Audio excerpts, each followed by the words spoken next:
నమస్తే, welcome to our channel A91. Good morning Telangana. ఈరోజు morning న్యూస్లోకి వెళ్దాం.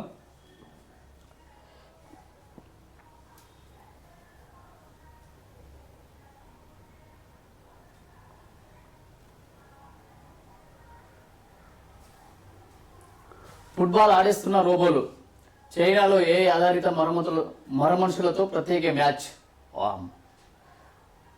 వైరస్ పైన అవినీతి పోలేదు, కాంగ్రెస్ పాలన కొనసాగుతుంది. తెలంగాణలో ఏటీఎంగా మార్చుకున్న ఢిల్లీ కాంగ్రెస్, రాష్ట్రంలో బీజేపీ సర్కార్ వస్తేనే అవినీతి అంతం. ప్రధాని మోదీ ఇచ్చిన మాట నిలబెట్టుకున్నారు. పసుపు బోర్డును నిజామాబాద్లోనే ఏర్పాటు చేశారు. భవిష్యత్తులో ప్రపంచమంతా పసుపు ఎగుమతి. నక్సలైట్ల ఆయుధాలు వీడేదాకా చర్చలుండవు. పోలీసులను చంపినప్పుడు ఎవరు మాట్లాడలేం. తెలంగాణలో నక్సలైట్ల అడ్డగా మార్చొద్దు. అమిత్ షా. నిజామాబాద్లో పసుపు బోర్డు ఆఫీస్ ప్రారంభం. డిఎస్ విగ్రహాన్ని ఆవిష్కరించిన కేంద్ర హోంమంత్రి. షాను కలిసేందుకు సీఎం రేవంత్ రెడ్డి ప్రయత్నం. ఢిల్లీలో అత్యవసర పని ఉందంటూ వెళ్లిపోయిన షా. నిజామాబాద్ పసుపు బోర్డు కార్యాలయాన్ని ప్రారంభిస్తున్న అమిత్ షా. చిత్రంలో ఎంపీలు అరవింద్, లక్ష్మణ్, మంత్రులు తుమ్మల సీతక్క, పసుపు బోర్డు చైర్మన్ గంగారెడ్డి.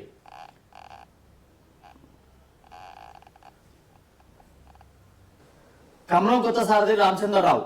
సంఘ్తో పాటు బీజేపీ సీనియర్ల మద్దతు. దాదాపు ఖరారైన పేర్లు. రేపు ప్రకటన. అధ్యక్ష ఎన్నికకు నోటిఫికేషన్ జారీ. ఏకగ్రీవం కావాలంటున్న కిషన్ రెడ్డి. 10 రాష్ట్రాల్లో కొత్త చీఫ్ల కోసం కసరత్తు. వారంలో పూర్తి కానున్న ఎన్నికల ప్రక్రియ. ఆ వెంటనే జాతీయ అధ్యక్షుడు ఎన్నిక. గత ఎన్నికల్లో 70 కోట్లు ఖర్చు పెట్టా. నాకు 500 ఎకరాల భూమి ఉంది. ఎన్నికల కోసం 16 ఎకరాలు అమ్మాను. 45 ఏళ్ల రాజకీయ జీవితంలో ఉన్నత వర్గాలతోటి పోటీ పడ్డా. కాంగ్రెస్ నేత కొండ సురళి. నాకు రాజకీయ అన్నదండలున్నాయి, నన్నేమి చేయలేవు. స్వేచ్ఛకు పూర్ణచంద్ర బెదిరింపులు. వారం క్రితమే ఇద్దరు మళ్లీ అరుణాచలానికి ప్రయాణం.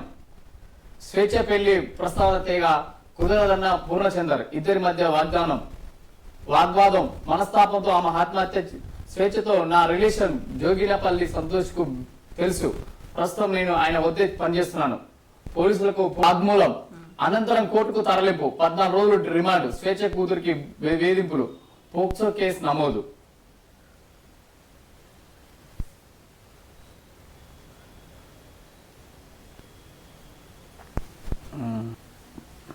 ఫుట్బాల్ ఆడేస్తున్న రోబోలు, చైనాలో ఏఐ ఆధారిత మరమనుషులతో ప్రత్యేక మ్యాచ్. ఇంతకాలం రోబోలు ఇంట్లో పనులు చేయడమే లేదా రెస్టారెంట్ లో వంటలు సర్వే చేయడం చూసాం. కానీ కృత్రిమ మేధా సహాయంతో మరమనుషుల ఫుట్బాల్ ఆడితే చైనా ఇదే చేసి చూపించింది. మనుషులే కాదు, రోబోలు అదరగొట్టేలా ఫుట్బాల్ ఆడగలరని నిరూపించారు చైనా పరిశోధకులు. ఇటీవల చైనా పురుషులు ఫుట్బాల్ జట్టు తన ఆట తీరులో ప్రేక్షకులకు ఆకట్టుకోలేకపోయాయి. మనుషులను పోలిన ఈ రోబోలు మాత్రం వాటికున్న అడ్వాన్స్డ్ విజువల్ సెన్సర్ సాయంతో బంతిని గుర్తించడంలో పాటు మైదానంలో తమ చురుకైన కదలికలు అందరినీ అలరించాయి.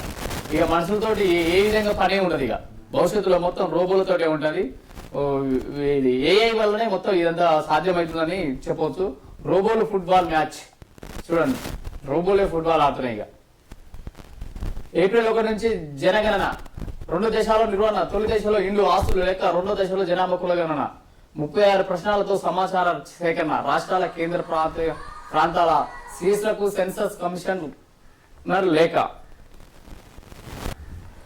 95 కోట్ల మందికి సంక్షేమం. దేశ జనాభాలో 64 మందికి సంక్షేమ పథకాలను లబ్ధి. మన్ కీ బాత్ లో ప్రధాని మోదీ. 95 కోట్ల మందికి సంక్షేమం. దేశ జనాభాలో 64 మందికి సంక్షేమ పథకాలలో లబ్ధి. మన్ కీ బాత్ లో ప్రధాని మోదీ. కేంద్ర సామాజిక భద్రత పథకాలతో దేశంలో 95 కోట్ల మంది లబ్ధి పొందుతున్నారని ప్రధాని మోదీ వెల్లడించారు. జనాభాలో 64% మందికి ఏదో ఒక రూపంలో సంక్షేమం అందుతుందని అంతర్జాతీయ కార్మిక సంస్థ ILO తన నివేదికలో ఈ విషయం వెల్లడించింది అన్నారు. ఆకాశవాణిలో ఆదివారం ప్రసారమైన మన్ కీ బాత్ 123వ సంచికలో ఆయన ప్రసంగించారు. 2015కి ముందు వరకు దేశంలో 25 కోట్ల మంది మాత్రమే సామాజిక భద్రత కార్యక్రమాల్లో ప్రయోజనం పొందారని చెప్పారు.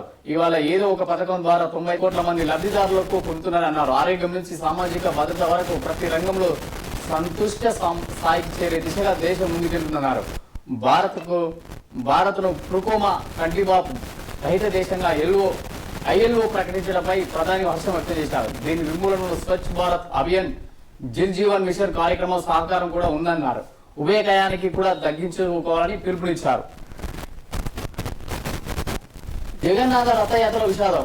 గుడించ ఆలయం వద్ద తొక్కిసలాట, 3 మృతి, 50 మందికి గాయాలు. ఒడిశాలో పూరి జగన్నాథ రథయాత్ర అపశృతి చోటు చేసుకుంది. ఆదివారం తెల్లవారుజామున 4 గంటల సమయంలో గుడి చాలా ఆలయ సమీపంలో గుడిచ ఆలయ సమీపంలో జరిగిన తొక్కిసలాటలో 2 మహిళలు సహా 3 మృతి చెందగా దాదాపు 50 మంది గాయపడ్డారు. రథంలో కొలువైన దేవమూర్తులను చూడడానికి వందలాది మంది భక్తులు ఒక్కసారిగా తోసుకుంటూ ముందుకు రావడంతో తొక్కిసలాట జరిగింది. పూరి జిల్లా కలెక్టర్ సిద్ధార్థ్ శంకర్ స్వయం తెలిపారు. క్షతగాతులు 6 పరిస్థితి చాలా విషమంగా ఉందని చెప్పారు.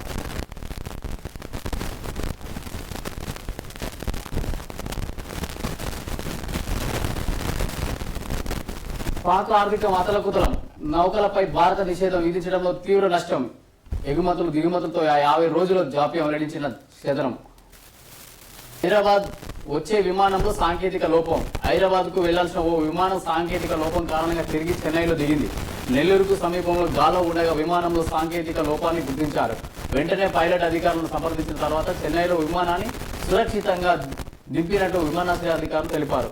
ఆదివారం ఈ ఘటన చోటు చేసుకుంది. ఈ విమానంలో 159 మంది ప్రయాణికులు, 6 సిబ్బంది ఉన్నారు. ఇదిలా ఉండగా టోక్యో నుంచి ఢిల్లీకి వస్తున్న ఎయిర్ ఇండియా విమానాన్ని ఆదివారం కోల్కతాకు మళ్లించారు. క్యాబిన్ లో అధిక ఉష్ణోగ్రత మూలంగా ఈ నిర్ణయం తీసుకున్నారు. కనకదుర్గమ్మకు భాగ్యనగర్ బంగారం బోనం. ఢిల్లీలో బోనాల ఉత్సవాలకు లాల్ దర్వాజ్ ప్రతినిధులు. గోల్కొండలో ఘనంగా రెండో పూజ.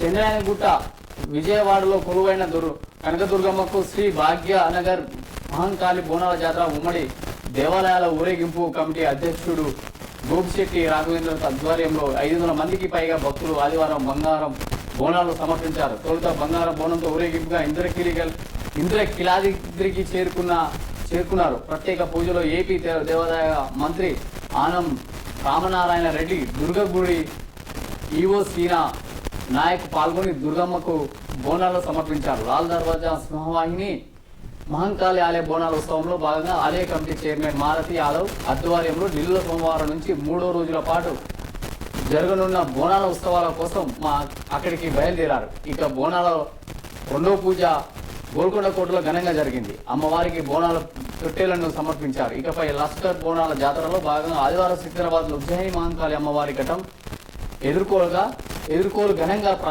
ప్రారంభమైంది. ఘటనానికి అలంకరించే ఆవరణాలను మంత్రి పొన్నం ప్రభాకర్, స్థానిక ఎమ్మెల్యే తలసాని శ్రీనివాస్ యాదవ్ కలిసి ఆలయ అనువంశిక ధర్మకర్త సిరిటి కామేశ్వర్ తదితరులకు అందజేశారు. ఎదుర్కోలు సందర్భంగా మంత్రి పొన్నం, ఎంపీ అనిల్ కుమార్ యాదవ్ చేసిన స్టెప్పులు అందరినీ ఆకట్టుకున్నాయి. ఇక్కడ గోల్కొండ బోనాల ఉత్సవాలకు భారీగా తరలి వచ్చిన భక్త సందోహం.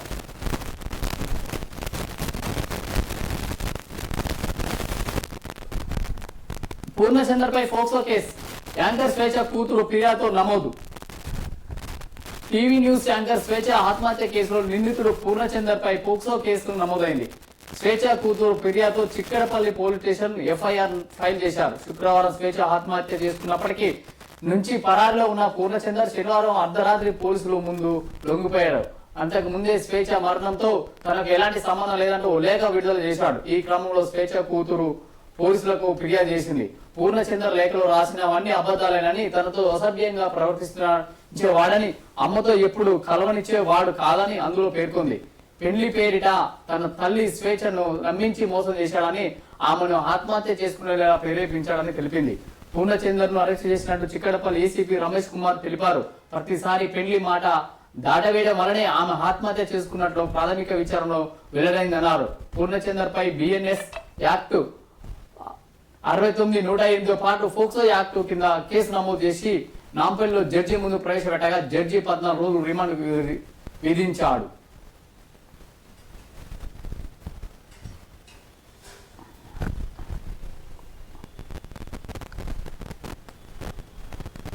ఇది బంజారాలకు మంత్రి పదవి ఇవ్వాలి, త్వరలో హైకమాండ్ను కలుస్తాం. ఎంపీ బలరాం నాయక్.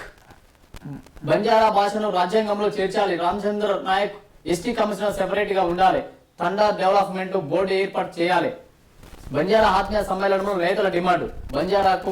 బంజారాలకు మంత్రి పదవి ఇవ్వాలని, ప్రత్యేకంగా ఎస్టీ కమిషన్ ఏర్పాటు చేయాలని బంజారా ఎమ్మెల్యేలు, ఎమ్మెల్సీలు, ఎంపీలు డిమాండ్ చేశారు. గిరిజన శక్తి రాష్ట్ర అధ్యక్షుడు వెంకటేష్ చౌహాన్ ఆధ్వర్యంలో జరిగిన బేగంపేట టూరిజం ప్లాజాలో ఆదివారం బేగంపేట టూరిజం ప్లాజాలో బంజారా ఆత్మీయ సమ్మేళనం జరిగింది. ఈ మీటింగ్ కు MP Balaram Nayak, deputy speaker Ramachandra Nayak, ఎమ్మెల్యేలు రామదాస్ నాయక్, బాలు నాయక్, ఎమ్మెల్సీ శంకర్ నాయక్, మాజీ ఎంపీ రవీంద్ర నాయక్ తో పాటు బంజారా మేధావులు, ప్రొఫెసర్లు అటెండ్ అయ్యారు. సమావేశంలో ఎంపీ బలరాం నాయక్ మాట్లాడుతూ, ఈ జాతీయ ఐక్యంగా ఉంటేనే సమస్యలు పరిష్కారం అవుతాయని, రిజర్వేషన్ల వల్ల ఎంతో మంది ఎమ్మెల్యేలు, ఎంపీలు, ఎమ్మెల్సీలు అవుతున్నారని, కేంద్ర రాష్ట్ర ప్రభుత్వాలతో ఉన్నంత ఉద్యోగాల్లో ఉన్నారన్నారు. హాస్టల్ విద్యార్థులకు డైట్ కాస్మెటిక్ ఛార్జీలను సీఎం రేవంత్ రెడ్డి పెంచాలని, దీనివల్ల బంజారా విద్యార్థులకు ఎక్కువ లాభం జరుగుతుందని, ఇటీవల శంకర్ నాయక్ కు ఎమ్మెల్సీ ఇచ్చారని, రామచంద్ర నాయక్ డిప్యూటీ స్పీకర్ పదవి ఇచ్చినందుకు ధన్యవాదాలు తెలిపారు. అలాగే రాష్ట్రంలో గిరిజనులు అత్యధిక ఉన్న లంబాడాలకు వచ్చే విస్తరణలో మంత్రి పదవి ఇవ్వాలని కోరారు. బంజారాలను నుంచి కేంద్ర మంత్రి అయిన ఒకే వ్యక్తి బలరాం నాయక్ అని, ఇది కాంగ్రెస్ వల్లే సాధ్యమైందని మాజీ ఎంపీ రవీంద్ర నాయక్ అన్నారు. గత 10 ఏళ్లుగా బంజారాల అభివృద్ధికి నిధులు కేటాయించకుండా అన్యాయం చేశారన్నారు. 8వ షెడ్యూల్లో బంజారా భాషను చేర్చాలని సీఎం రేవంత్ రెడ్డి దృష్టికి తీసుకెళ్లడంతో అసెంబ్లీలో తీర్మానం చేసి కేంద్రానికి పంపాలని డిప్యూటీ స్పీకర్ రామచంద్ర నాయక్ తెలిపారు. బంజారాలకు మొదటి నుంచి కాంగ్రెస్ కొండగా ఉండాలని, తమకు మంత్రి పదవి ఇవ్వాలని ఎమ్మెల్యే బాల్ నాయక్ కోరారు. మేము దాడి చేస్తే తట్టుకోలేదు. మహాన్యూస్ వద్ద జరిగింది నిరసన మాత్రమే. జగదీష్ రెడ్డి.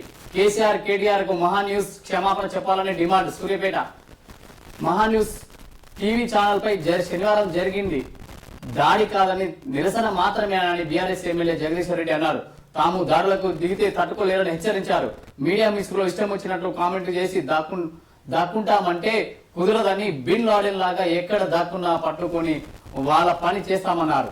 ఆదివారం సూర్యాపేటలో ఎమ్మెల్యే క్యాంపు ఆఫీసులో జగదీష్ రెడ్డి మీడియాతో మాట్లాడారు. మా లీడర్ల వ్యక్తిగత వాహనానికి పాల్పడుతున్న మీడియా సంస్థలను వదిలిపెట్టాం. మా దాడి వేరే విధంగా ఉంటది అని ఆయన హెచ్చరించారు. కేసీఆర్ కు గొప్ప క్షమ గుణం ఉందని, ఆయన క్షమించినా తాము క్షమించబోమన్నారు. కేసీఆర్, కేటీఆర్ పై ఇష్టారీత కామెంట్లు చేసిన మహాన్యూస్ ఛానల్ క్షమాపణ చెప్పాలని డిమాండ్ చేశారు. ముఖ్యమంత్రులు చంద్రబాబు నాయుడు, రేవంత్ రెడ్డి చూసి మురిసిపోతున్న వారిని భవిష్యత్తులో ఎవరు కాపాడలేరని, తమ ఫిర్యాదులపై పోలీసులు ప్రేక్షక పాత్ర వహించి తమపైనే తప్పుడు కేసులు పెడుతున్నారని, ఇక ప్రజా కోర్టులో శత్రువులు శిక్షలు తప్పవన్నారు. కాంగ్రెస్ ప్రభుత్వం ఏడాదిన్నరలో అన్ని రంగాల్లో విఫలమైందని విమర్శించారు. సాగునీటి రంగం గురించి ముఖ్యమంత్రి, నీటిపారుదల మంత్రి ఏమీ లేదన్నారు. సూర్యాపేట జిల్లాలో కరువు పరిస్థితులు కనిపిస్తున్నాయన్నారు. ఏ రాష్ట్రం కూడా డిఎన్ఏ అనుమతుల కోసం ఎదురు చూడదని, రాజకీయ డ్రామాలు ఆపి వెంటనే కన్నెపల్లి పంపులు ఆన్ చేసి రైతులకు నీళ్లు ఇవ్వాలన్నారు.